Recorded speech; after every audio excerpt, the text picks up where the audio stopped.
My name is Sheldon Drucker. I'm proud to say I'm the president of Fairleigh Dickinson University, and welcome to FDU. I'm honored to be with you today, and especially honored to welcome back to FDU our good friend and honoree alumnus, Mayor Cory Booker.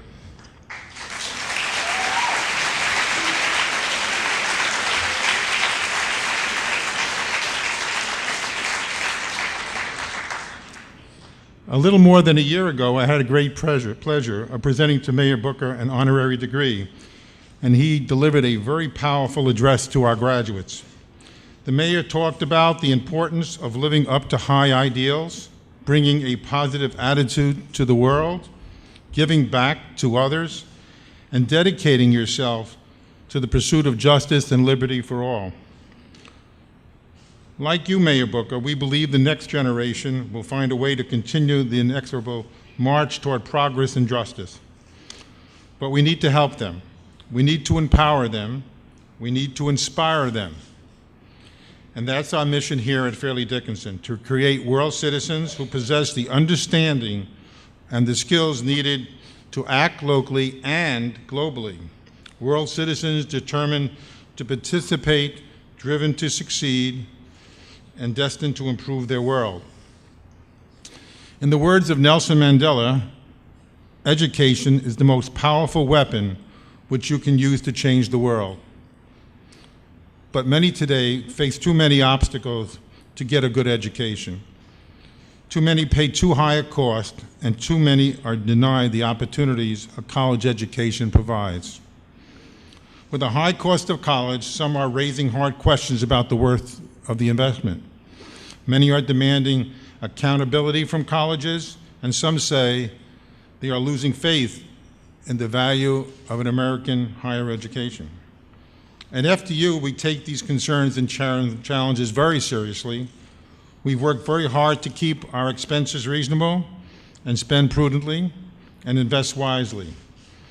We've been able to keep tuition increases at a modest level, and we've been able to provide tens of millions of dollars in financial aid to help our students. Unfortunately, the cost of running a major university keeps rising, and it's a continuing challenge, but we are determined to stay in the forefront of colleges in striving to keep our costs affordable. And so we look to keep working with the leaders, such as Mayor Booker, to do all that's possible so that students can have their lives transformed by an FDU education. Students like Brianna Kane, a graduate of Freehold High School in New Jersey. Brianna was awarded valuable scholarships at FDU that have helped her pursue her academic goals, including the Peter Sammartino and Colonel Fairleigh S. Dickinson scholarships. A sophomore at Fairleigh Dickinson University, Brianna majors in mathematics and plans to pursue a graduate degree in education. She's currently the president of the Florham Programming Committee and also serves as a resident assistant. Please welcome Brianna Kane.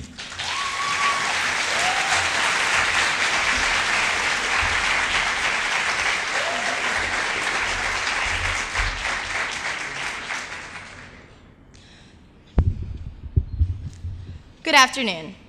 Thank you, President Drucker and Mayor Booker, for the opportunity to address today's audience on such an important issue for all college students. My name is Brianna Kane, and as President Drucker mentioned, I'm a sophomore here at FDU. As we have heard recently from President Obama, college affordability has risen to the forefront of our national conversation. It is a roadblock to the college aspirations of many American students seeking to enrich their lives, and that is what I'm doing here. As a member of Zeta Tau Alpha sorority, Colleges Against Cancer, and president of the Florham Programming Committee, I am fortunate to have the opportunity to take full advantage of all that FDU has to offer. Fairleigh Dickinson has helped to provide that opportunity by allowing me to compete for university scholarships, serve as resident assistant, and participate in the federal work-study program. As a young adult, I looked to our leaders in Congress and the State House to find solutions to complex problems, like college affordability. As mayor of Newark, Mr. Booker is no stranger to complex problems. He is here today to discuss his thoughts on the growing cost of college education. May you please have a round of applause for the Honorable Mayor Cory Booker.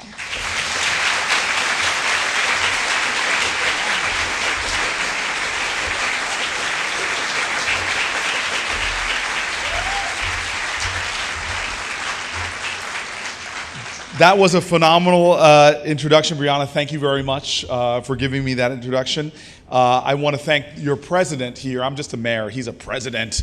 But for his incredible stewardship of this great university, the Board of Trustees.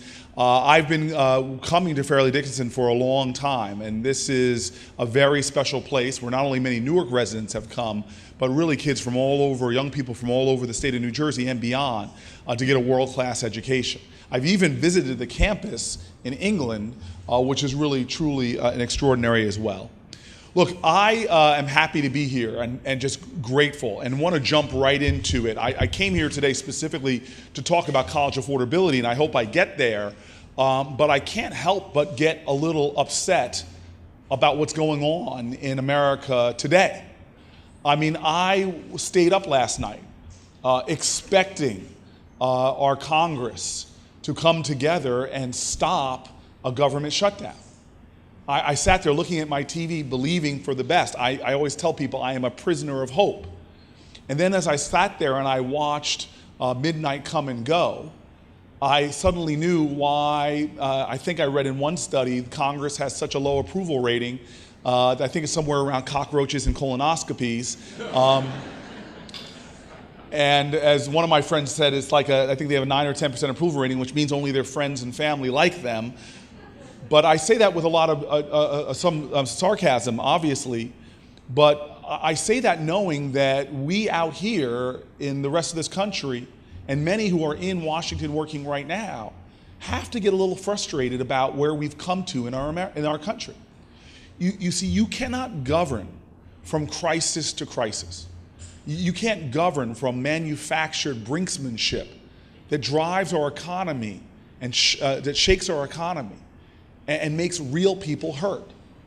There's the immediacy of this government shutdown affecting 800,000 people and many, many more who rely on the government through contract work, businesses, employees, many people right now. I watched from challenges even today already with the dignity of World War II veterans coming to pay homage to those who came before and fell before, not being able to stand and give that respect, to even programs that our children rely on. All of this is being put in jeopardy. Now, I actually know that consumer confidence is a measurable indice. And when you have things like this happen that provide so much uncertainty in our land, where people are willing to play brinksmanship with our government itself, or as we saw in the past, to play brinksmanship with the actual full faith and credit of our country, that it has vast consequences. We saw in the last debt ceiling debate when again, people played this kind of crisis, high stakes government, that the consumer confidence of our country was shaken. It was actually shaken more than when the 9/11 attacks happened. I know a man that runs a business. I had a chance to talk to a guy that runs a business that we all know. His name is Bob Iger. He runs a Disney companies, and he said, Cory, I watched as bookings on our cruises went down, attendance at our parks went down. All over this country, people are insecure as a result of that. They spend less money.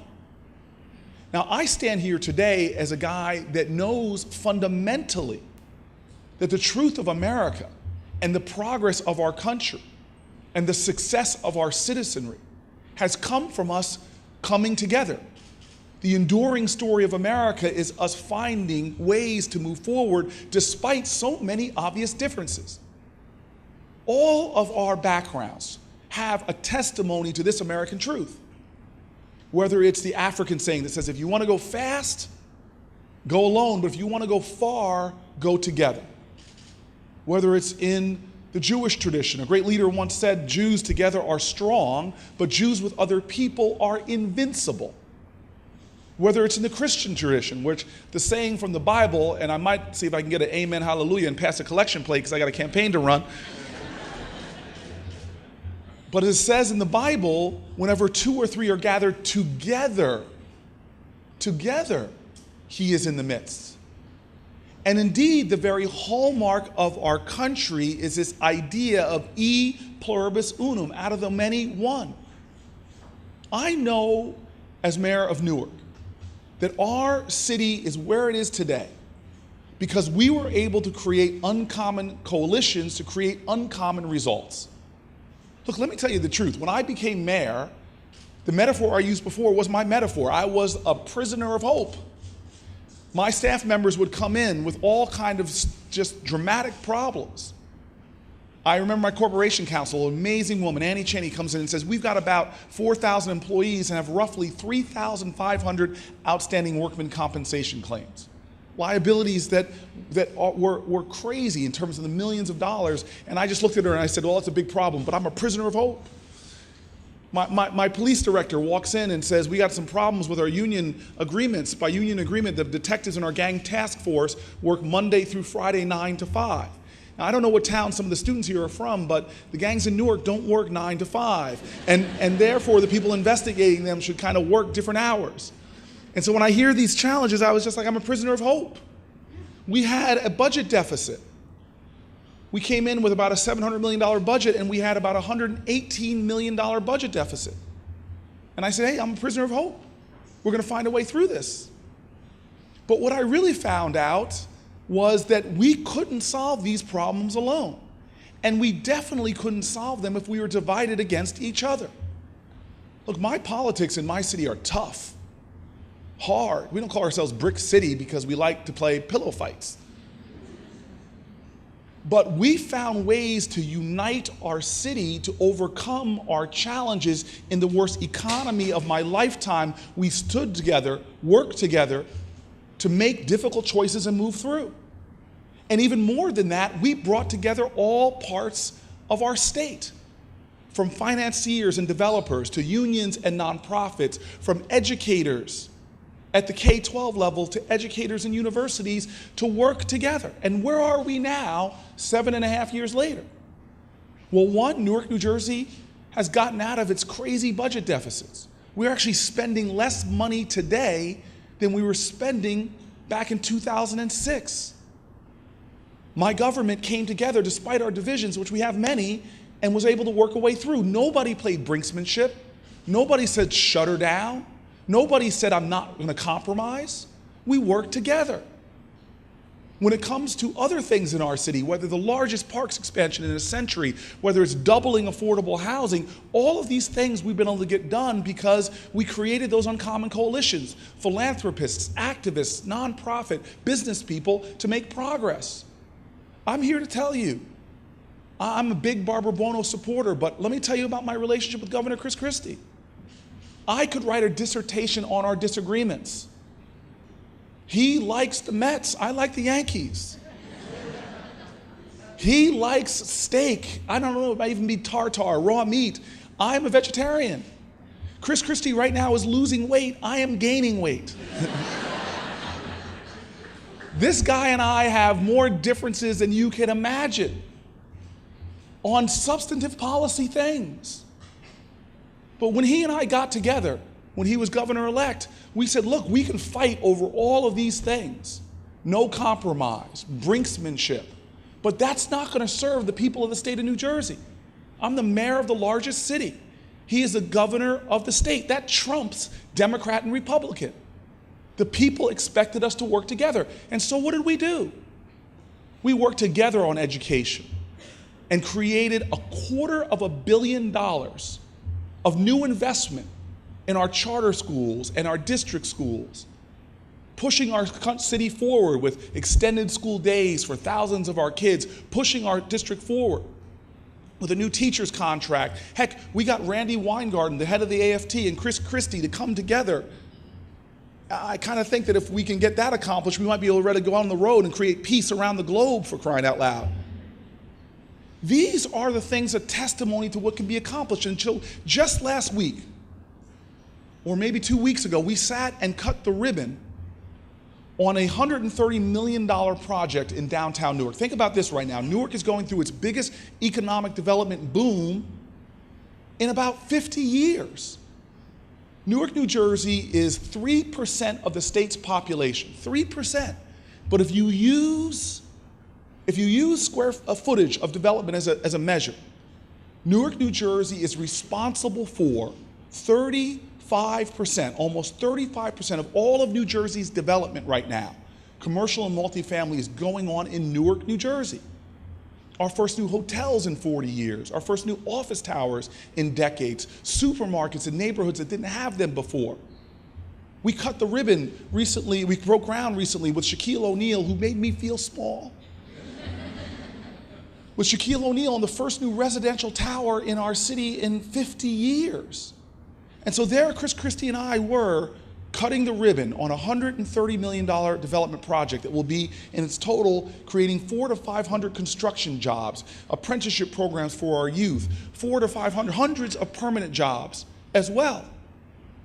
And we didn't outline our disagreements on policy. He believes that we should pull out of the regional greenhouse gas agreements. I don't.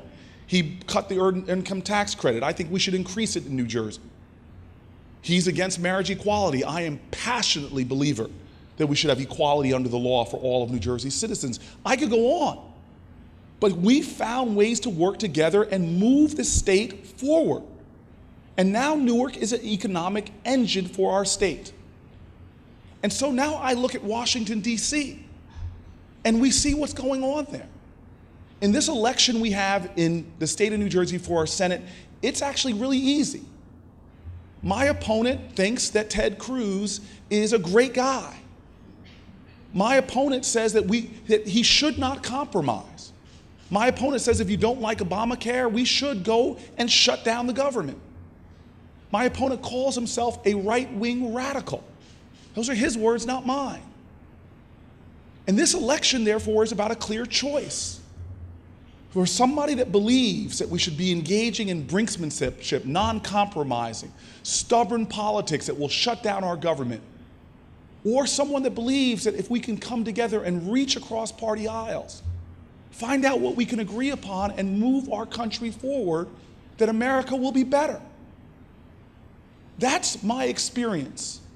Not just in Newark, it's my experience in Harrington Park, New Jersey. When my soccer coaches were out there, when my friends' mothers came with us on class trips, when my teachers stood there before them, I never once asked them, are you a Democrat or Republican? We were a small town that came together for the purpose of our country, to make a more perfect union, not a more perfect divisiveness. And so the challenges before America are so great right now. We're declining in some ways that are unacceptable. America's declining in social mobility. We used to be one of the best countries on the globe for people, if you were born poor, to having a shot to be middle class.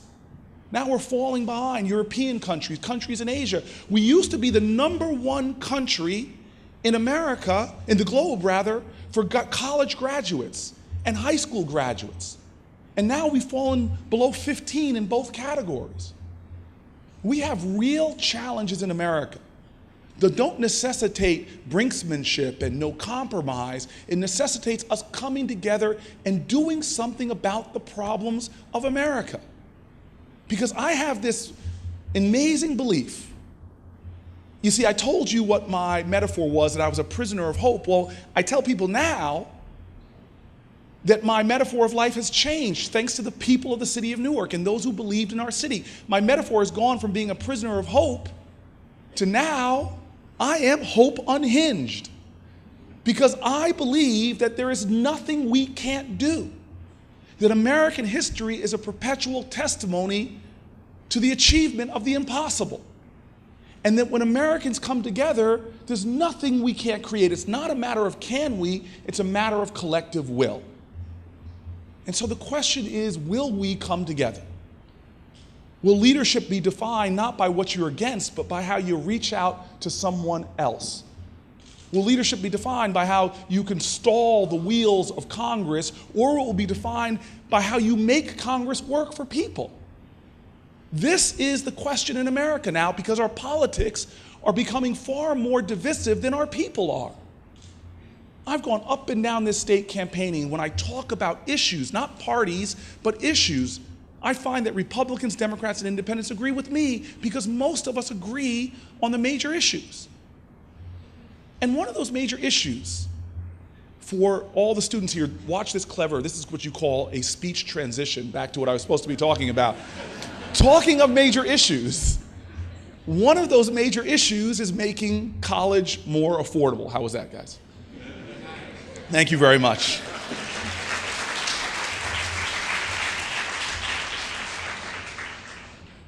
We live now in a global, knowledge-based economy. Put simply, the greatest natural resource any country has in a global, knowledge-based economy is not oil or gas. It's not cobalt or bauxite. The most valuable natural resource any nation has is the genius of their young people. That one idea can change the globe forever. One innovator can create economic opportunity for everyone. One great educator can liberate the thoughts and minds and imagination of thousands of students. This is the globe we live in now. And America cannot fall behind in cultivating that great natural resource. We just can't allow it to happen. This is not a choice. This is an imperative. It is the American imperative now. And we're seeing it right now, the challenges, if we fail to provide this opportunity. Look, the unemployment rate in America for college graduates is low. It's around 3%. The unemployment rate for people without a college education is high. It's about 8 or 9%. This is a point that shows that our economy is shifting. The more you learn now, the more you earn. And while my parents' generation, my grandparents' generation, a high school education was enough, it's not enough in this competitive global economy that we have. And so America should be focused, like we were in years past with the GI Bill, in making sure that all of our young people should be able to have more affordable and accessible college educations. And the problem is the trends are working against us. College education is getting more and more out of reach. We now have seen tuitions between 1964 and 2010 increase 144%. Now, the average college student leaves a four-year institution with $27,610 in debt. That's on average. That's enough to put a nice big down payment on a house. In Newark, by the way. Just in case if you are looking to live, the first time our population is growing in 60 years. And so we want to push people to come together around this, what we think should be a rallying cry for America, to get more kids in college, to help them nurture their genius and to give them a better shot at competing in a 21st century economy. Now, my opponent just recently, when asked about college affordability, he talked about, and I quote, he said, to students should hit up their parents for money before you borrow it from the government. In other words, he thinks that the government should not have a major role in helping to make college affordable, which flies into the face of our governmental experience from years past. And he also lives in a different place that thinks that everybody has parents who can give them $26,000 or more, which we know is absolutely ridiculous. And so what I believe is that all of us have a role to play. You've got a president and a board that work assiduously every single day to not only make college affordable, but the level of our college education competitive globally. Well, leaders in Congress have a role in this too. We need to attack this issue from both sides. We need to make sure that we're doing more to help students bridge the gap of unaffordable college education and make it affordable. And we need to help colleges like this one keep their costs down. Currently, about 1/5 of student loans are more than 3 months delinquent. Think about that. 1 in every 5 student loans is about 3 months delinquent because of the struggles and the challenges our students face. And the federal loan default rate for borrowers in their first 2 years of repayment exceeds 9%. We need to help our students. Congress approved legislation this summer to restructure the federal student loan program by imposing limits on how high rates can rise and tying interest rates for new student loans to the interest rates of the 10-year Treasury bill. That is a good start, but we need to continue to make more progress. There are, for example, proposals in which students would not pay upfront tuition and instead would contribute through a payroll deduction, a small percentage of their adjusted gross income for a designated number of years. These are good ideas that are worth exploring by congressional leaders. By tying repayment to income, debt becomes more manageable, especially during tough economic times like we're just coming through, where people are defaulting not just on student loans, but even on their homes. I think it's also imperative that we do more to help families living in and near poverty to send their kids to school. It's these working class families in New Jersey and across America that are facing some of the toughest challenges with affordability. And there is no greater anti-poverty tool than empowering people on the long term to get an education. And so that's why my first policy paper of this campaign was about child poverty. And the knowledge that if we create for families receiving the Earned Income Tax Credit a tuition grant of about $400 in tuition support, that we can start to empower people with college savings accounts to better afford college. The result of programs like this that have been done in the pilot stage are significant.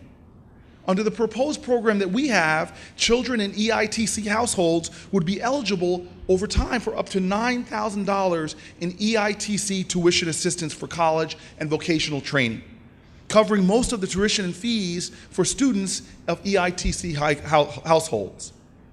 The challenge, though, is also we've got to help with the problem that we're seeing in states all over America, including New Jersey. You see, state governments like ours here in New Jersey are cutting dramatically or significantly aid to our colleges. I don't know if the president knows anything about that. He certainly does. Since 2008, for example, New Jersey higher education funding has been cut.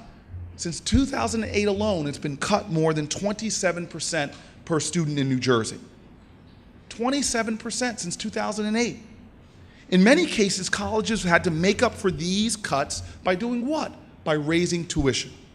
With higher education cuts outpacing inflation, we have to do more in New Jersey and across America to address this particular problem and well. And let's start by linking campus-based aid to college affordability and to performance. Since 2008, 48 states have cut higher education funding, resulting in 28% cut in average funding, student funding. While many public colleges have made up for these cuts with those increases in tuition I mentioned, others have gone to great lengths to avoid transferring those costs to students, like this college has. We should reward those public and private institutions. This is the most your president's been smiling my whole speech. We should reward those public and private institutions that are successfully keeping tuition down by increasing their funding for campus-based programs such as Perkins loans. And at the same time, we should decrease funding for those programs at colleges that raise tuitions without providing students more value. Incentives must be considered carefully, but we shouldn't unfairly punish colleges who are forced to raise tuition due to these dramatic state budget cuts. We should empower them to keep costs low. We must also be better stewards of the aid our young people are receiving. Think about this. Between 2003 and 2008, federal and state governments spent more than $9 billion on students that dropped out of college before their end of their second year. You see, this statistic underscores the ample opportunity we have actually to cut waste and enhance the effectiveness of the overall college tuition support program, to minimize inefficient spending on Pell Grants, for example, we should disperse funding in a more graduated intervals rather than lump sums at the beginning of the semester. That lump sum payment goes in and that the student drops out in a week or two. We've now wasted all of that Pell Grant funding. So as a result, if a student leaves during that mid-semester, no federal Pell Grant under this new idea would be dispersed, saving us significant money. With an 80% increase in the number of Pell Grant recipients between 2006 and 2010, we must move forward with common sense approaches like this one to ensure the long-term stability of this vital program. Now, the things I've been mentioning are by no means an exhaustive list. I'm hoping that in this campaign, where we've talked about everything from my weight to pedicures, I'm actually hoping that people will go onto my website, where we put up substantive issues, www.corybooker.com. You see, we want this campaign for an election on Wednesday, August 16th to hinge upon the issues of our campaign. My opponent isn't dodging the truth of his principles and ideas, neither am I. But there is a clear choice in this campaign. My opponent thinks there should be no minimum wage in New Jersey. I believe we should raise the minimum wage in New Jersey. It's a clear choice for voters. My opponent thinks that Social Security is a Ponzi scheme and that we should privatize it. I think Social Security is that exactly, security for our seniors, and we should strengthen it so it's around for the college students of today. My opponent thinks that government should not be in the healthcare business at all. He said, I'm going to be as callous and uncaring as you can imagine. If you get cancer, that's your problem. I believe that government has a role to play in providing quality health insurance, that things like Obamacare have principles that even Republicans agree with, like we shouldn't have insurance companies deny people coverage just because they have a pre-existing conditions, and that young people like those in this room should be able to stay on their parents' insurance a little longer. These are the things that I believe we can do instead of getting rid of Medicaid and Medicare. This is an election of choices. My opponent thinks that we should get rid of, that we should make illegal, criminalize all abortion, even in the cases of rape and incest. I believe that a woman's health care decisions should be left between her and her doctor and her family.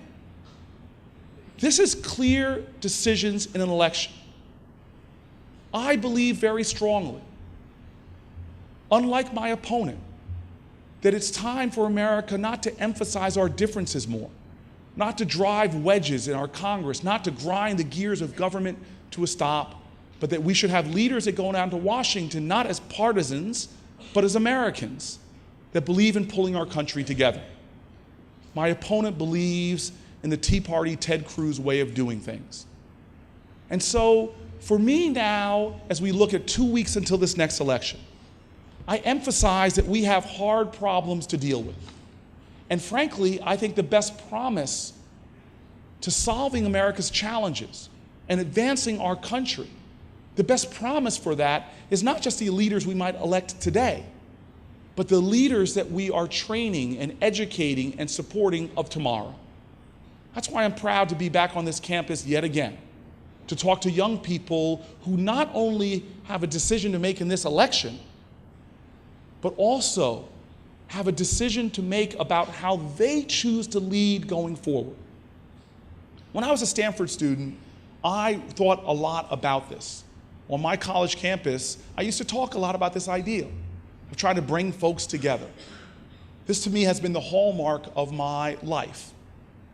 On college campuses, I believe that if we work together, historically black fraternities and the general fraternities, if we found ways to work together, jocks like me and people that didn't get into college like I did because of a 4.0 and 1,600, 4.0 yards per carry, 1,600 receiving yards.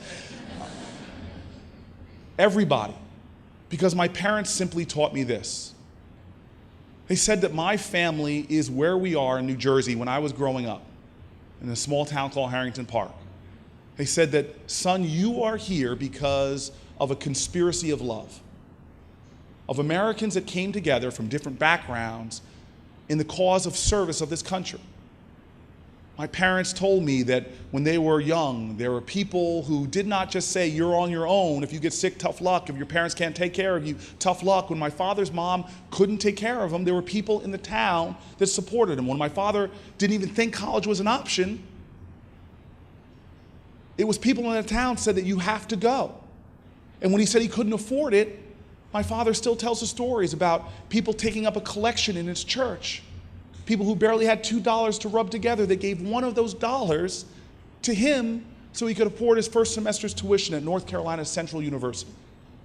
I don't know if those people think about the return on investment they got from empowering one kid to go to college, but it's had an effect on generations that were then yet unborn. And then in college, my parents said, both of them, my mom at a university called Fisk, my dad at North Carolina Central, they said they lay witness to one of the greatest moments in American history, where college students your age, black and white, Christian and Jewish and Muslim, from all over the country started getting on buses to do things called freedom rides, started going down into the South to sit on lunch counters and do sit-in movements, who got together to march and protest and expand the idea of human freedom. This is my story and it's your story. When companies would not hire people because of the color of their skin, Americans came together and gave my family opportunities to get their first jobs in tech firms like IBM. And when my parents came to move to New Jersey in 1969, there were real estate agents in our state that wouldn't show black families homes in white neighborhoods. And so what happened? What happened was that a group of New Jerseyans, black and white, Christian and Jewish, formed something called the Bergen County Fair Housing Council. And the next thing you knew, they were setting up test cases for my parents. So when they would go out in the house and they would be told the house was sold, a white couple would come behind them, and indeed the house was still for sale. It was this sting operation that enabled my family to buy their home in Harrington Park. And so you wonder that when I was walking around as an 18-year-old, high school football All-American, president of my class, thought I was somebody, my dad would walk up to me and say, boy, don't you dare walk around this house like you hit a triple. You were born on third base. You are the physical manifestation of a conspiracy of love. People coming together across differences in politics, race, religion, and geography, coming together to make this nation better and stronger. And so now we look at Washington, and there are people of different race, religion, geography, party. And the whole testimony of our history speaks to that we are at our best in America when we stand together. And we solve problems when we are together. We expand the infrastructure of this project as Eisenhower did, highways all across America, building our economy, a Republican president with Democratic legislatures. We solve problems. When the world looked up and saw the moon as just a dream, it was this nation, left and right, coming together and making that not a dream, but a destination. This is the story of America. And it's time that we and the next generation of millennials before me get back to the business of making America strong. Because when we're strong, child poverty will become history in America. When we're strong, every kid who has the gumption and the desire will be able to afford to go to college. When we're strong, an economy that's growing at 1 or 2% right now will boom again. That is what we can accomplish, but only if we do it together and become again that young nation that looked at a globe and said, we will form a nation around the highest principles, and that we will be a nation of liberty and justice for all. Thank you.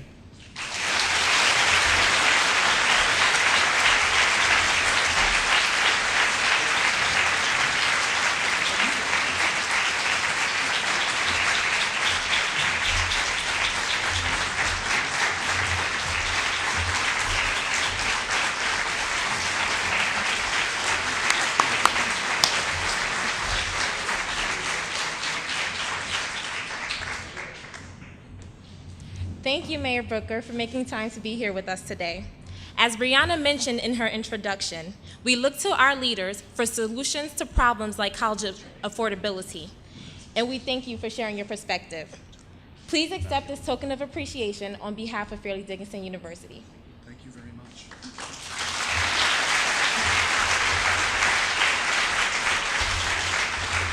This is Fabiola, right? Fabiola, you got to introduce yourself because Fabiola is fabulous. And this is Onassis, right? Onassis is an amazing guy. He would probably look a lot better if he shaved his head. But I want to thank Fairleigh Dickinson. The gifts you all have given me have been people that have interned with me in City Hall.